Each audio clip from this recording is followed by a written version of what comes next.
Je veux parler aujourd'hui avec tout le monde d'un sujet dont 99,9% de nos téléspectateurs n'ont jamais même entendu parler.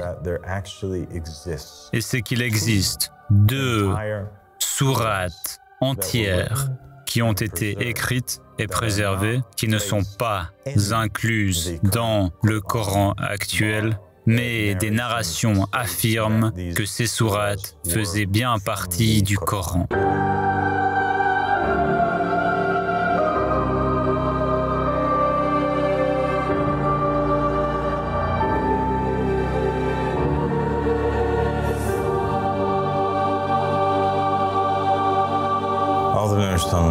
بسم الله الرحمن الرحيم اللهم صل على محمد وآل محمد Salam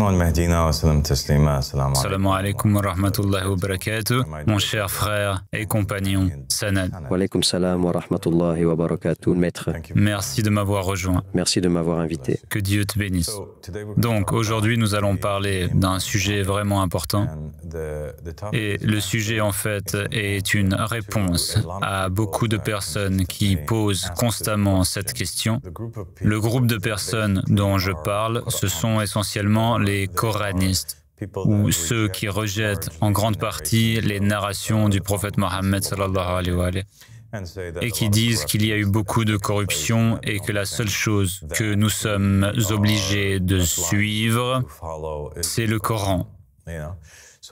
Donc, ils adoptent essentiellement la même position que Omar ibn al-Khattab a prise la nuit ou quelques nuits avant le décès du prophète Mohammed sallallahu alayhi wa sallam, lorsque tous se sont rassemblés à son chevet. Il avait demandé aux musulmans de lui apporter un morceau de papier de quoi écrire, afin qu'il puisse écrire quelque chose, une narration de ces paroles, que s'il suivait, la nation ne s'égarerait jamais.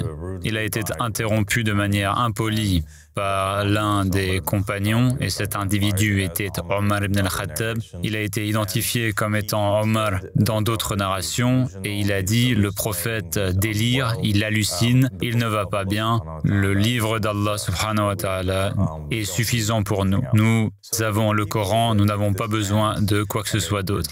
Donc les gens qui adoptent cette position, qui rejettent les narrations et qui veulent uniquement suivre le Coran, ces individus sont des copies conformes.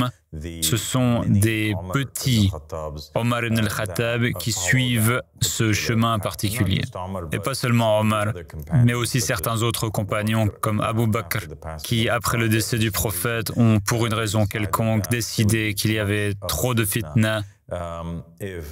Si les gens continuaient à s'attacher aux paroles du prophète Mohammed, ils semblaient avoir peur de ce que le prophète aurait pu dire à certaines personnes en secret. Ainsi, ils ont rassemblé tous les dires du prophète Mohammed sallallahu alayhi wa sallam et ils ont ordonné qu'ils soient brûlés. Et la seule chose qui devait rester était le Coran lui-même, n'est-ce pas? Ou les paroles d'Allah subhanahu wa ta'ala sur les lèvres de son messager, le prophète Mohammed sallallahu alayhi wa sallam. Mais quelque chose de vraiment intéressant se passe, tu sais. Et comme je l'ai dit, cet épisode est entièrement axé sur la réponse à ces personnes qui posent continuellement la question s'il existe une telle chose que l'imam al-Mahdi, ou s'il existe des Mahdi, ou s'il existe la wilaya, ou la succession des imams après le prophète Mohammed sallallahu alayhi wa sallam, alors c'est une chose extrêmement importante. Pourquoi cette chose n'a-t-elle pas été mentionnée dans le Coran si elle est si importante et que le paradis ou l'enfer de quelqu'un, sa vie après la mort en dépendrait? Et pour la personne qui entre dans l'islam ou qui est née dans l'islam sans en savoir davantage, c'est une question très légitime. Et c'est une question qui pourrait amener une personne à tomber dans un état de doute ou à ne pas être dans une position de certitude. Et c'est pourquoi je pense qu'il est extrêmement important que nous abordions ce sujet particulier. Tout d'abord, nous voulons dire qu'en ce qui concerne le Coran lui-même, il existe ce mythe qui a été propagé, et nous l'avons mentionné brièvement dans d'autres épisodes sur cette chaîne, mais je veux l'aborder plus en détail dans celui-ci. Il y a ce mythe qui a été propagé, selon lequel le Coran est complet et que, à cause du verset dans le Coran qui dit « C'est nous qui avons fait descendre le rappel et c'est nous qui le sauvegardons », ils interprètent ce verset du Coran comme signifiant essentiellement que c'est Allah qui a fait descendre le Coran et que c'est son devoir de le préserver. Et donc le Coran ne peut jamais être corrompu. Le Coran tel que nous l'avons aujourd'hui entre nos mains est exactement la même version et dans le même ordre que celui qui a été révélé au prophète Mohammed sallallahu alayhi wa sallam. Ce qui signifie que tous les versets sont correctement placés, rien n'est mélangé, il n'y a aucun verset manquant dans le Coran et aucun verset ajouté au Coran. Et c'est à peu près ce que la majorité des musulmans croient aujourd'hui. D'ailleurs, ce n'est pas seulement les sunnites, mais la plupart des chiites, des marjas, des savants et des chers croient également la même chose, ou du moins ils propagent cette même idée selon laquelle le Coran des musulmans sunnites et chiites pour la plupart est le Coran que nous avons. Et c'est celui qui a été compilé par le troisième des soi-disant califes ou des soi-disant khulafa rashidin d'après le prophète Mohammed sallallahu alayhi wa sallam, et c'était Uthman, et c'est pourquoi il l'appelle le Coran Uthmani. Cette narration qu'ils ont contredit complètement les hadiths, les narrations et la vision que les khulafa eux-mêmes avaient, ainsi que les compagnons qui vivaient à l'époque du prophète et les membres de la sainte famille du prophète sallallahu alayhi wa sallam. Tous, chacun d'entre eux, les imams bien guidés, les membres de la famille du prophète, et ceux qui ont usurpé et se sont considérés comme les califes bien guidés de l'islam sunnite, Abu Bakr, Omar et Othman, ainsi que tous les autres compagnons de cette époque et les générations qui ont suivi, croyaient totalement et absolument que le Coran était un livre incomplet, dans lequel beaucoup de corruption s'était infiltrée, n'est-ce pas? Et que sa forme actuelle n'est pas la même que celle qu'il avait à l'époque du prophète Mohammed sallallahu alayhi wa sallam. Et la raison pour laquelle nous le savons, c'est à cause des preuves qui ont été laissées derrière.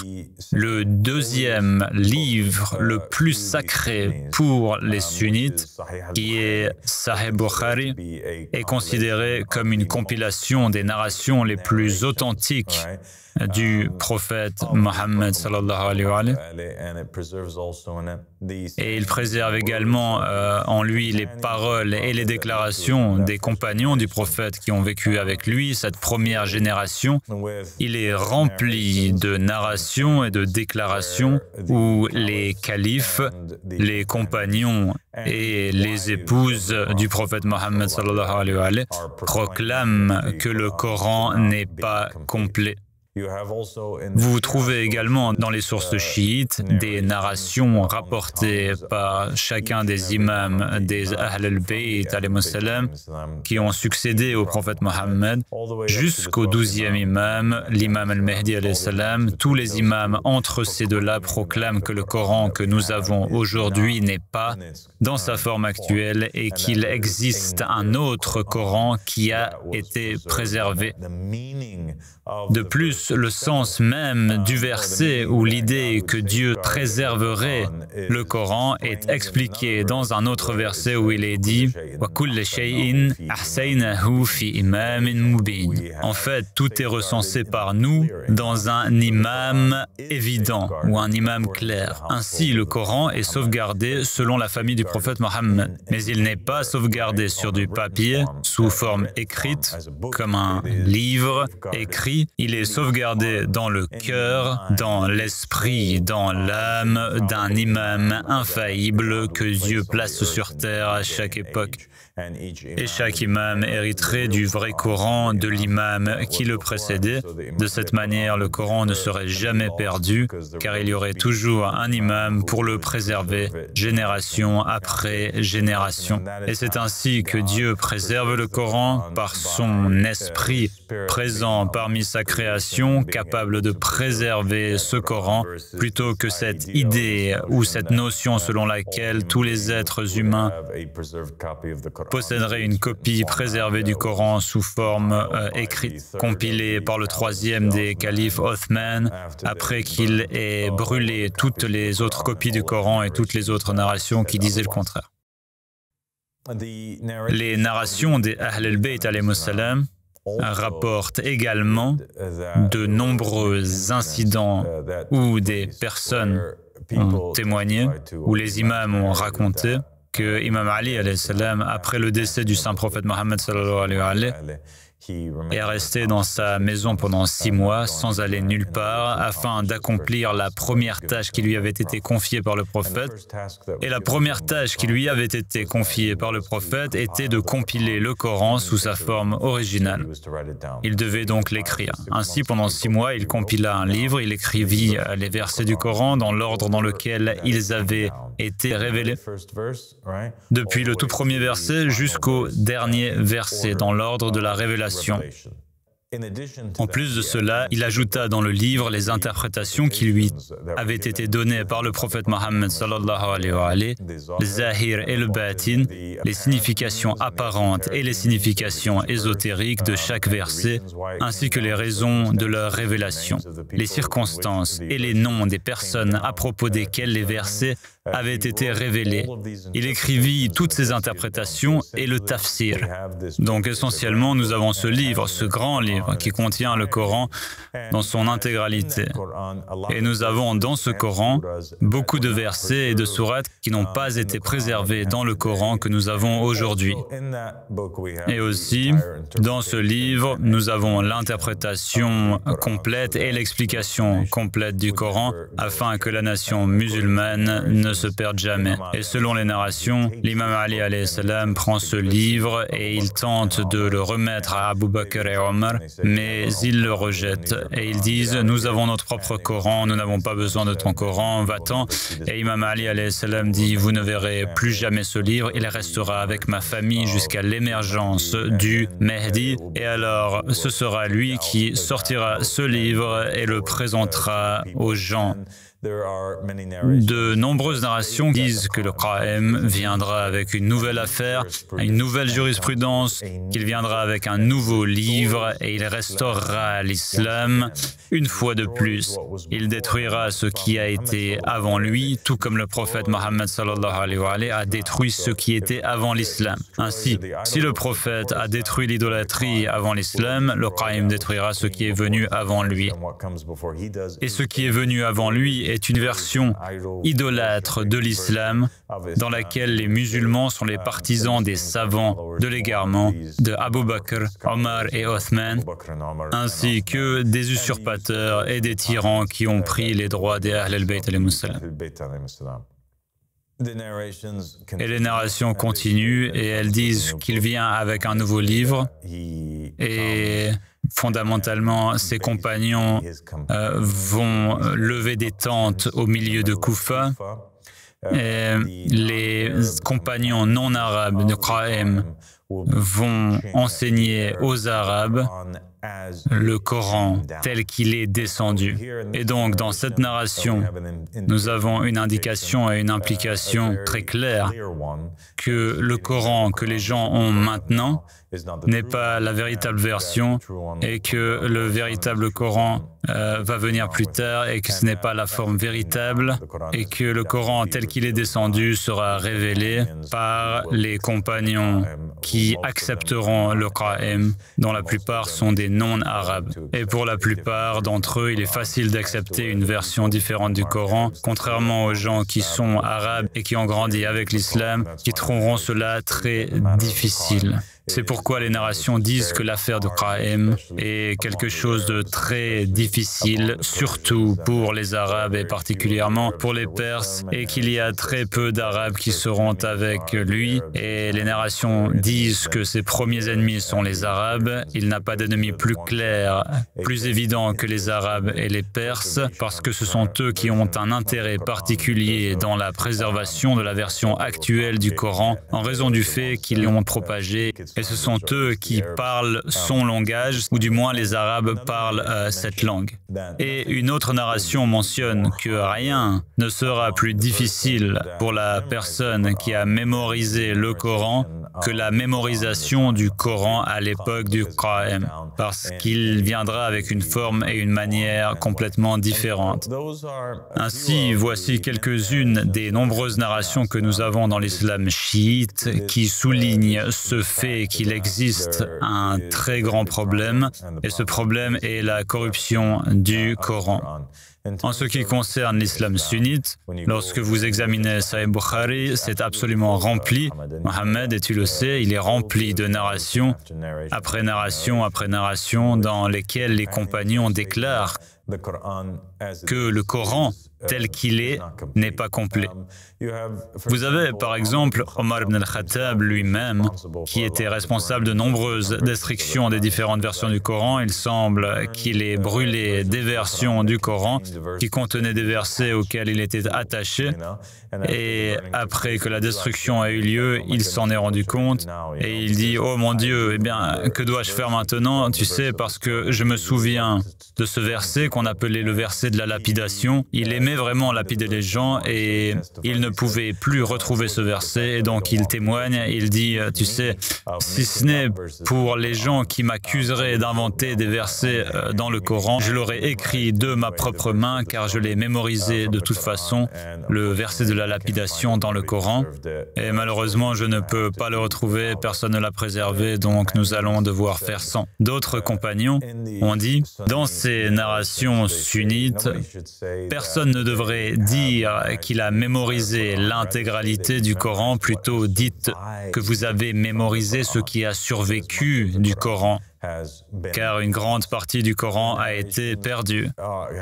D'autres narrations rapportent des compagnons disant qu'il y avait des sourates entières du Coran qui ont été supprimées, qui n'ont pas été préservées dans cette nouvelle version qu'ils ont. D'autres compagnons ont mentionné qu'il y avait des sourates particulières dans le Coran qui étaient de la taille même de la sourate Bara'a, qui comptait plus de 100 versets et qui ont été perdues, ou qu'il y avait d'autres sourates qui étaient 2 à 3 fois plus longues qu'elles ne le sont actuellement. Mais une version plus condensée, c'est tout ce qui a survécu de la préservation du Coran. Les narrations indiquent des deux côtés, dans l'islam sunnite et chiite, que 2 tiers du Coran original sont perdus, partis, et qu'il ne nous reste qu'un tiers du Coran qui a survécu, mais qui est mal agencé et placé dans un ordre différent, et que certains mots ont été confondus. Et vous avez des narrations du côté sunnite dans lesquelles des compagnons disent, par exemple, « Ils veulent que je lise ce verset de cette manière, mais la façon dont je m'en souviens, c'est comme cela. Je me souviens qu'il disait wa al-layli idha yakhsha wa an-nahari idha tajalla wa dhakara wal untha, mais ils veulent que je le récite d'une manière différente. Et ils se disputent entre eux au sujet de certains versets et de certaines sourates de cette manière.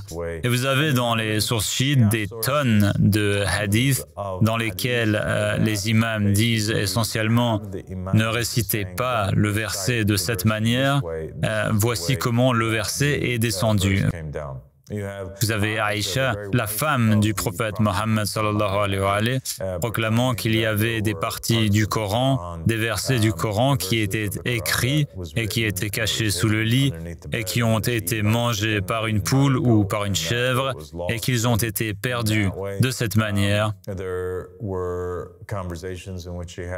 Et il y a eu des conversations dans lesquelles elle parlait de versets concernant l'allaitement des adultes Et ces versets ont été changés, enlevés du Coran ou condensés, mal agencés, mal placés, et ainsi vous avez un consensus de la part de la famille du prophète.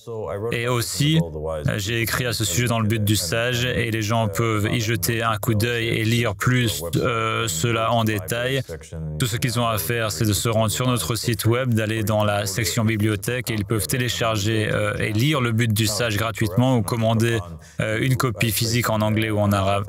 Et lorsque vous allez au chapitre sur la corruption du Coran, j'y ai mis beaucoup d'explications et de preuves sur le fait qu'il existe même aujourd'hui différentes versions du Coran qui sont vendues dans le monde musulman. Et si vous allez en ligne, vous pouvez commander ces différentes versions du Coran et vous pouvez faire une comparaison côte à côte de celles-ci par vous-même pour vérifier. Encore aujourd'hui, il existe différentes versions du Coran. Donc nous ne parlons même pas d'une quelque chose qui s'est passé dans le passé, mais néanmoins, il existe ce consensus entre la famille du prophète, les compagnons du prophète, ses épouses, ses califes, et les personnes qui sont venues des centaines d'années plus tard, des décennies et des décennies plus tard, comme par exemple l'auteur de Sahih al-Bukhari et l'auteur de Sahih al-Muslim et ses livres de narration. Ces livres ont été écrits des centaines d'années après le prophète Mohammed sallallahu alayhi wa alayhi, ou plus de 100 ans après, et ils contiennent à l'intérieur toutes ces narrations, ce qui signifie que la personne qui les a préservées et vérifiées comme étant des narrations authentiques y croit et adopte ces points de vue. Cela signifie qu'après de nombreuses générations après le prophète Mohammed sallallahu alayhi wa alayhi, les musulmans étaient unis sur le fait que le Coran qu'ils possédaient à leur époque n'était pas le véritable Coran, c'était un autre Coran. Oui. Un fait très important que tu as prouvé de manière très claire. Et aujourd'hui, cela ne laisse aucune excuse aux gens pour nier que toute la génération qui était contemporaine de la révélation du Coran et les personnes qui ont supposément transmis s'accordent toutes à dire que ce n'était pas la version que Muhammad et les Ahlul Bayt, alayhum salam, avaient. Donc ici, je vais juste souligner quelques parties du but du sage, quelques narrations que nous avons, par exemple dans Sahih Muslim, où nous avons une narration dans laquelle Abu Musa al-Ash'ari déclare « Nous avions l'habitude de réciter une sourate qui ressemblait en longueur et en sévérité à la sourate Bara'a. Cependant, je l'ai oublié à l'exception de ceci dont je me souviens. Si 2 vallées étaient pleines de richesses pour le fils d'Adam, il désirerait une 3e vallée et rien ne remplirait le ventre du fils d'Adam, sauf la poussière. » N'est-ce pas incroyable? Dans le Sahih Muslim, vous avez un compagnon qui récite « Quelle chose précieuse, quelle découverte précieuse, n'est-ce pas? C'est inestimable, surtout si nous considérons cela comme un verset du Coran qui n'est plus dans le Coran, que personne ne récite aujourd'hui. Et nous avons la chance d'avoir cela préservé. Et nous avons ceci ici, dans le Sahih Muslim. Dans le Sahih Muslim, nous avons ce verset qui est dit avoir été retiré. Il est aussi dit, nous récitions une sourate semblable à l'une des Musabahat, et je ne m'en souviens plus, mais voici ce que j'en ai retenu, et il donne un autre verset qui n'est pas dans le Coran que nous avons aujourd'hui. Ô vous qui croyez véritablement, pourquoi prêchez-vous ce que vous ne pratiquez pas? Et il a également dit, cela est inscrit sur vos nuques comme un témoin, et vous serez examinés à ce sujet le jour de la résurrection. D'autres compagnons ont proclamé dans Al-Itqan fil Ulum al-Qur'an un autre livre célèbre écrit par Al-Suyuti, il y était mentionné que d'autres compagnons ont affirmé que les 2/3 de la sourate Al-Ahzab avaient disparu. La narration dit « Quelle est l'étendue de la sourate Al-Ahzab » Et ensuite, le compagnon déclare 72 ou 73 versets. Puis il ajoute qu'un autre compagnon déclare « Pourtant, elle était équivalente à la sourate Al-Baqarah. » Et nous y récitions le verset de la lapidation. Quel est ce verset de la lapidation demande-t-il, puis il récite le verset et il dit « Les fornicateurs parmi les hommes, al-sheikh, mariés, et les femmes, al-sheikha, mariés, lapidez-les comme un châtiment exemplaire de la part d'Allah, et Allah est puissant et sage. » Il semble donc que ce soit le verset que Omar ibn al-Khattab prétendait être manquant. Ils l'ont retrouvé, il l'a récité et ils l'ont conservé dans ses sources extérieures au Coran. Ainsi, les musulmans eux-mêmes affirment que le Coran est corrompu et en réalité, ils possèdent ces versets, beaucoup d'entre eux dispersés ou quelques-uns d'entre eux dispersés dans ces différents ouvrages. Et Aïcha, voici la narration où elle dit « Sans aucun doute, le verset de la lapidation et celui de l'allaitement des adultes par 10 tétés a été révélé, et il était sur un papier sous mon lit. Quand le prophète, paix et bénédiction sur lui et sa famille, est mort, et que nous étions occupés, une chèvre est entrée et l'a mangé. » Elle dit donc essentiellement qu'il s'agit d'une autre part de la loi, d'accord? Tout comme Omar ibn al-Khattab l'a dit. Omar ibn al-Khattab a dit qu'il y avait une autre partie de la charia. Maintenant, l'islam n'est même plus pratiqué comme il doit l'être. Il y a une obligation qui nous incombe, cette obligation ou cette partie de la loi est que s'il y a un vieil homme et une vieille femme qui forniquent, nous devons les lapider. Mais nous n'avons pas lapidé, d'accord? Nous ne les lapidons plus parce que ce verset n'a pas survécu. Donc, nous ne pratiquons pas l'islam comme il se doit. Nous ne respectons pas l'alliance comme nous le devrions. Aïcha dit la même chose, qu'il existe cette partie de l'islam où si un homme et une femme ne sont pas mahram l'un pour l'autre, qu'ils ne sont pas reliés l'un à l'autre. Si vous voulez les relier l'un avec l'autre, alors par exemple, si vous êtes en présence d'une femme qui n'est pas votre sœur, pas votre mère, ni votre parente, ni une épouse, ni votre épouse, ni votre fille, si vous voulez être en sa présence, pouvoir l'embrasser ou la serrer dans vos bras, comme un fils le ferait avec sa mère ou un frère avec sa sœur, et ne jamais pouvoir vous marier avec elle, eh bien, il y aurait une solution à cela. Et cette solution, selon Aïcha, se trouvait dans un verset du Coran où une femme adulte pouvait allaiter un homme adulte 10 fois. En allaitant cet homme, il devenait mahram pour elle. Maintenant, je ne dis pas que cela est correct. Ce que je dis, c'est que nous avons ici des exemples de ces compagnons et des générations suivantes qui affirment qu'il existe des versets qui étaient mentionnés dans le Coran. Tu comprends? De nombreuses personnes objecteraient et diraient absolument pas. Nous n'allons pas prendre des narrations et les utiliser pour réfuter le Coran qui est entre nos mains, que nous connaissons ou que le Coran dit qu'il est préservé. Et c'est le miracle du Coran. Et le problème dans cela, c'est que vous avez des narrations de Mohammed et de la famille de Mohammed et du messager lui-même qui disent que le Coran ne peut pas être interprété sans un compagnon ou sans un guide ou sans un imam qui va l'expliquer. Et c'est la raison pour laquelle il existe autant de sectes et qu'elles se battent les unes contre les autres depuis la mort du prophète Mohammed jusqu'à aujourd'hui. Maintenant, souviens-toi que l'histoire islamique est extrêmement laide. Après la mort du prophète Mohammed sallallahu alayhi wa sallam, ce qui se passe, c'est que les musulmans se divisent en deux groupes. Un groupe de musulmans combat un autre groupe de musulmans. Il y a des armées de 70 000 personnes qui se battent les unes contre les autres. Et d'un côté, vous avez des compagnons comme Talha et Zubair.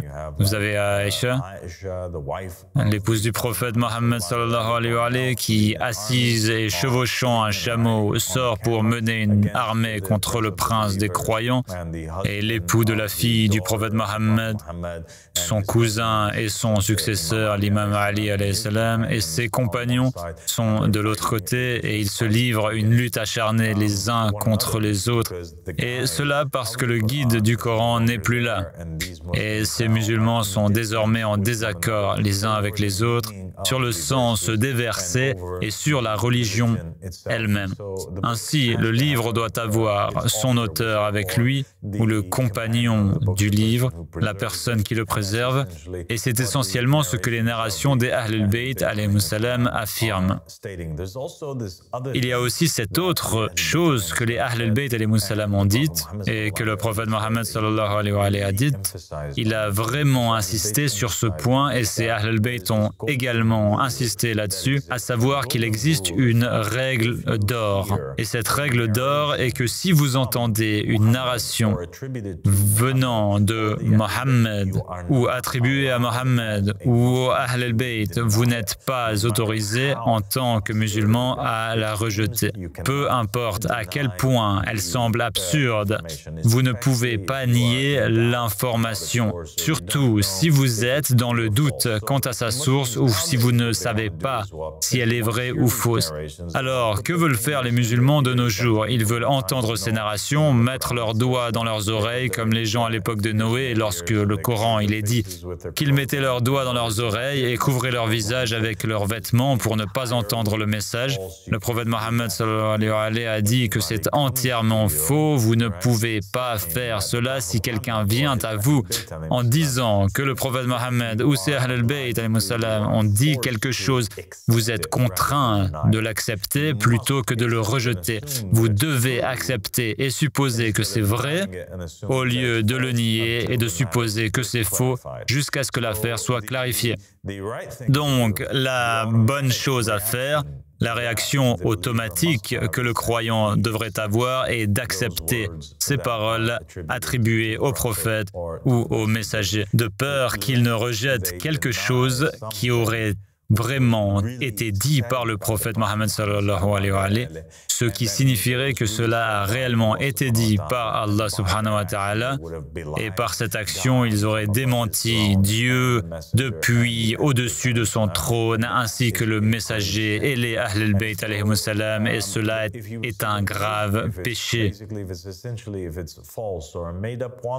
Et donc, si vous recevez une information, si elle est fondamentalement fausse ou inventée, alors le péché d'y croire repose sur les épaules de celui qui a menti et fabriqué la narration, jusqu'à ce que vous soyez certain, sans l'ombre d'un doute, qu'il s'agit de quelque chose qui a été démenti après l'avoir rapporté à Mohammed et à la famille de Mohammed et après leur avoir demandé à ce sujet. Mais vous ne la rejetez jamais, car rejeter les narrations revient à rejeter Dieu Tout-Puissant.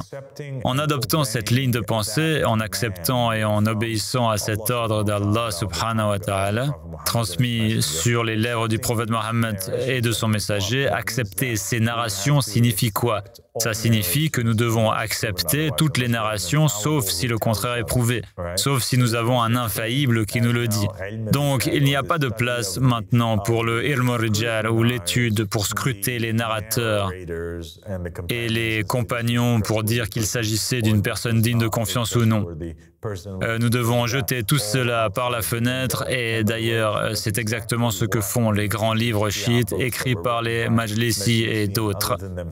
Vous avez certaines narrations acceptées par les chiites, des narrations qui ont une chaîne de transmetteurs. Cependant, très souvent, vous avez Cheikh al-Saduq ou Majlisi, ou ces gens qui rapportent directement le hadith de l'imam Sadiq alayhi salam, ou directement de la bouche de l'imam, sans chaîne de transmetteurs. Et les chiites acceptent ces narrations, ils les citent et les utilisent, car ils savent que la chaîne de narration ainsi que la science ou l'école de pensée qui s'intéresse à l'étude de la fiabilité des hommes, ceci est une science qui en elle-même est peu fiable, car il n'y a aucun moyen de déterminer avec certitude, sans l'ombre d'un doute, à 100% si cette narration comme un fait provient du prophète ou non, sauf si vous la renvoyez à un membre de Ahl al-Bayt alayhimus salam et que vous leur posez la question. Donc la chose normale que nous devons faire est d'accepter toutes les narrations. C'est ce que les Ahl al-Bayt alayhimus salam nous ont commandé de faire. Nous devons présumer leur authenticité, qu'elles sont authentiques, d'accord? Avant de supposer qu'elles sont fausses, afin de ne pas démentir Dieu. Cela signifie également que nous devons présumer que ces versets qui nous ont été apportés prétendument issus du Saint-Coran ne doivent jamais, jamais, jamais être niés. Le simple fait de nier une de ces narrations ou un de ces versets du Coran sans qu'un imam infaillible ne nous dise qu'ils ne font pas partie du Coran pourrait nous conduire à entrer en enfer.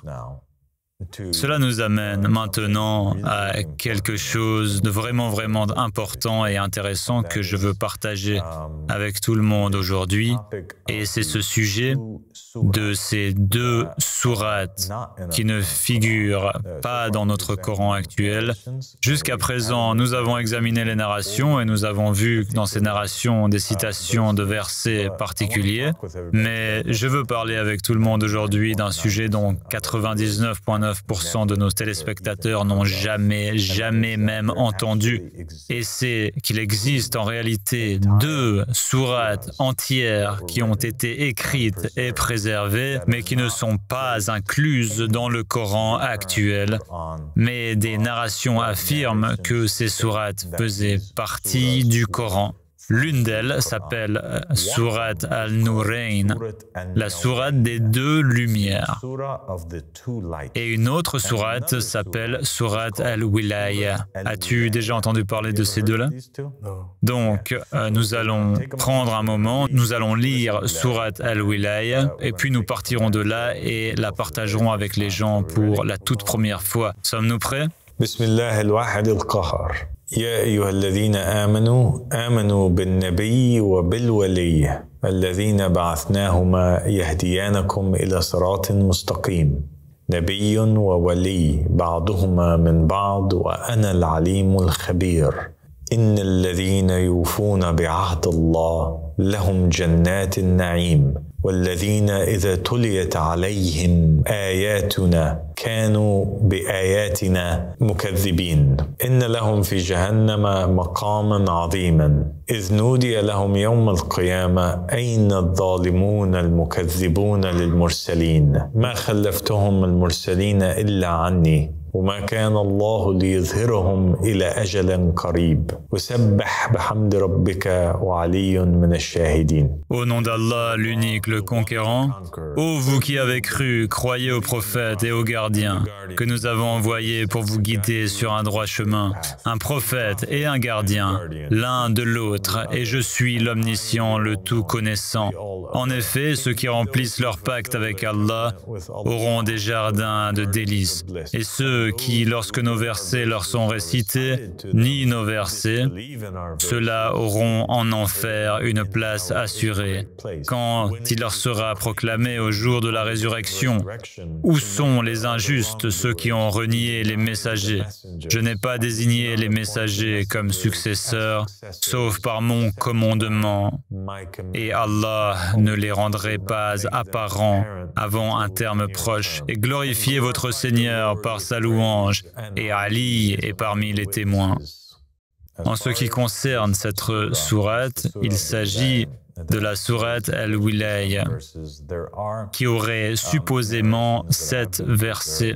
Cependant, il existe des narrations préservées qui indiquent qu'elle serait plus longue que cela.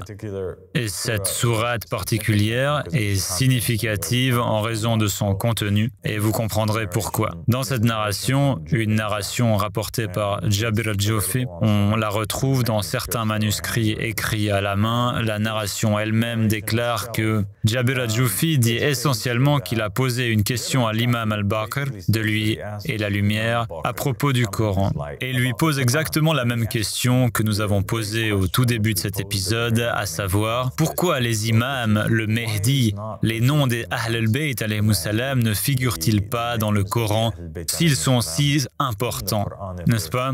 Et c'est quelque chose que nous entendons beaucoup de la part des sunnites, et bien sûr nous l'entendons également de la part d'autres personnes appartenant à d'autres sectes et d'autres religions. Ô Jabir, mentionnerait-il l'araignée, le moustique, les mouches et les poux, et ne mentionnerait-il pas nos noms, les Ahl al-Bayt? Certes, ils, c'est-à-dire les ennemis des Ahl al-Bayt, ont supprimé nos noms du Coran par haine envers Ali et Fatima. Jabir a dit, « Ô mon maître, pourrais-tu me montrer l'endroit de cela dans son livre ?» Et donc, il a dit, dans une sourate qu'ils ont supprimée et dans des versets qu'ils ont corrompus. Et ce que je vais te donner, tiens-y fermement, ou bien ils te couperont les mains et les jambes par derrière. Sache, ô Jabir, qu'il s'agit de la sourate سورة أنزلناها وفرضناها وأنزلنا فيها آيات بينات لعلكم تذكرون. Une sourate que nous avons révélée et que nous avons rendue obligatoire et dans laquelle nous avons fait descendre des versets clairs afin que vous vous en souveniez. Et puis, il récite la sourate suivante, qui est la sourate de la Wilaya, mais avec une extension. La sourate de la Wilaya comporte 7 versets et elle est disponible à lire, mais ici, elle est prolongée par une extension qui dit آمنوا بالنبي والولي الذين بعثناهما يهديانكم إلى صراط مستقيم نبي وولي بعضهما من بعض وأنا العليم الخبير إن الذين يوفون بعهد الله لهم جنات النعيم فالذين إذا تليت عليهم آياتنا كانوا بآياتنا مكذبين إن لهم في جهنم مقام عظيم نودي لهم يوم القيامة أين الضالون المكذبون للمرسلين ما خلفهم المرسلين إلا بالحق. Donc c'est un peu différent que dans l'autre. وما كان الله لينذرهم إلى أجل قريب فسبح بحمد ربك Donc au lieu de Ash-Shahidin, dans cette version, il est écrit Al-Mushahidin. وفاطمة نوري وبها أستعين وذريتها أوليائي هدى للمؤمنين حسن وحسين وعلي الساجدين ومن ذريته ثامن السامعين إني خلقت السماوات والأرض بنورها المبين فاسجدوا لها إن كنتم بها موقنين سأطوي السماء باسمها الكريم والأرض أجعلها جنة للصابرين والذين ظلموا نوري أولئك سأمسخهم أجمعين أبدانهم كأنها أبدان الشياطين أولئك أصحاب فرعون وهامان وإبليس المنذرين والذين استجابوا لأبنائها المهديين الله أكبر تحملهم رياح نجائب والأولين أولئك شيعتها لهم الفائزون يوم يقوم ابنها المستعين ذلك يوم لا ينفع الظالمين يولون منه فرارا خائفين إن المؤمنين هم المسلمين فلا تكونوا من الغافلين وتوبوا قبل نزول آمين ثم قال والحمد لله رب العالمين. Et ensuite il dit Alhamdulillah Rabbil Alamin, mon maître, j'ai une certitude totale en toi. Et il dit oui, ô Jabir, si ce n'était pour cela, nous ne t'aurions pas choisi. Dieu est grand. Dieu est grand. Gloire à Dieu. Alors, Jabir al-Jafi a dit, j'ai demandé à celui qui sait, c'est-à-dire l'imam Bakr, de lui et la lumière, au sujet du Coran et si Allah a mentionné ton nom dedans. Et il a dit, ô Jabir, est-ce que l'araignée, le moustique, la mouche et les poux ont été mentionnés dans le Coran et notre nom n'est pas mentionné dans le Coran? Qu'en penses-tu? Les gens de la maison ne seront-ils pas mentionnés alors que la mouche, l'araignée et ces petites bestioles le sont? Par Allah, ils les ont omis par la haine qu'ils ont envers Ali et Fatima. Jabir a dit « Ô mon maître, explique-moi alors, où cela se trouve-t-il dans son livre ?» Il répondit « Dans une sourate qu'ils ont omise et dans les versets qu'ils ont modifiés. Et ce que je vais t'informer à ce sujet, garde le secret, sinon ils couperont tes mains et tes pieds des côtés opposés. Et sache, ô Jabir, que c'est la sourate mentionnée dans le Coran, dans le verset qui dit « Une sourate que nous avons envoyée et imposée, et en elle, nous avons envoyé des versets clairs afin que vous vous souveniez. » Et ce verset dans le Coran, celui qui dit « Wa sura faratnaha » fait référence à la sourate Al-Wilaya, et la sourate Al-Wilaya, il dit que c'est une sourate qui mentionne les noms des Ahl al-Bayt alayhimus salam, et cette sourate a été modifiée, et les noms des Ahl al-Bayt ont été retirés, comme nous l'avons vu dans la première version de la sourate Al-Wilaya, où nous n'avons pas trouvé les noms des Ahl al-Bayt alayhimus salam. Elle ne comptait que 7 versets, le reste a été coupé, et finalement l'ensemble de la sourate a été retiré du Coran. Et ensuite, il cite la sourate elle-même et il dit « Au nom d'Allah, l'unique, le conquérant. Ô vous qui avez cru, croyez aux prophètes et aux gardiens que nous avons envoyés pour vous guider sur un chemin droit, un prophète et un gardien, l'un de l'autre. Et je suis l'omniscient, le tout-connaissant. En effet, ceux qui remplissent leur pacte avec Allah auront des jardins de délices. Et ceux qui, lorsque nos versets leur sont récités, nient nos versets, ceux-là auront en enfer une place assurée. » Voici donc un grand avertissement, même dans la sourate elle-même, dans le verset lui-même, que ceux qui entendent des versets du Coran et les nient pour une raison quelconque, ces personnes iront directement en enfer. Quand il leur sera proclamé au jour de la résurrection, où sont les égarés qui ont renié les messagers? Il n'a désigné les messagers comme successeurs qu'avec la vérité, et Allah ne leur accorderait aucun répit jusqu'à un terme proche. Ainsi, glorifiez donc les louanges de votre Seigneur, et Ali est parmi ceux qui observent. Et Fatima est ma lumière, et à travers elle, je cherche de l'aide. Et sa descendance sont mes gardiens, une guidance pour les croyants, Hassan et Hussein, et Ali les prosternés, et de sa descendance le 8e de ceux qui écoutent. Il y a évidemment un jeu de mots, Ali as-Sajjad est mentionné ici, c'est Wa Ali min al-Sajidin, n'est-ce pas? Cela signifie qu'ils sont tous des prosternés, mais c'est une référence spécifique parce que Ali, fils d'Al-Hussein, portait le surnom d'As-Sajjad, ou celui qui se prosterne. J'ai créé les cieux et la terre par sa claire lumière. Alors prosternez-vous devant elle si vous avez la certitude en elle. Je plierai les cieux par son noble nom, et la terre j'en ferai un paradis pour les patients et ceux qui ont fait du tort à ma lumière, c'est-à-dire Fatima et son Ahl al-Bayt, ses enfants et son époux. Ceux-là, je les mettrai en masre, comme si leur corps était semblable à ceux des diables. Ce sont les compagnons de Pharaon, Haman et Iblis, ceux qui ont obtenu un répit et ceux qui ont répondu à ses fils, les guidés, les Mehdi. Donc maintenant, il est fait référence aux 12 Mehdi qui viennent après les 12 imams.